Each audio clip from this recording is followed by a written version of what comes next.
বন্ধুরা, শুধুমাত্র পরিশ্রমী সফলতার চাবিকাঠি নয়, সফল হতে হলে পরিশ্রমের সাথে টেকনিক খাটাতে হয়। একটা ছোট্ট গ্রামে থাকতো দুই বন্ধু, রাহুল আর সুমন।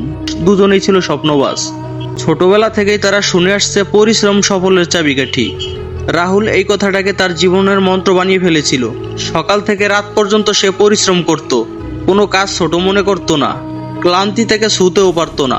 সে দিনরাত পড়াশোনা করত, চাকরির জন্য পরীক্ষা দিত, নতুন নতুন কোর্স করত, কিন্তু যতই পরিশ্রম করুক কোনো চাকরি জুটতো না।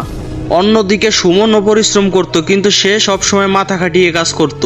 সে খেয়াল করলো আজকের দুনিয়ায় শুধু পরিশ্রমই নয়, কৌশলও জরুরি। সে ইউটিউব দেখে ডিজিটাল মার্কেটিং শেখা শুরু করলো, একটা ছোট্ট অনলাইন ব্যবসা শুরু করলো।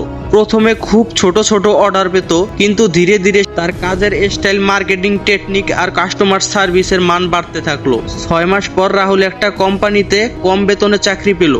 আর তখন সে দেখতে পেল সুমন তার নিজের একটা অফিস খুলেছে, তার আন্ডারে 10 জন কর্মচারী কাজ করে। রাহুল কষ্ট পেয়ে সুমনকে জিজ্ঞাসা করলো, দোস্ত, আমি তো এত পরিশ্রম করলাম কিন্তু তোর মতো সফল হতে পারলাম না।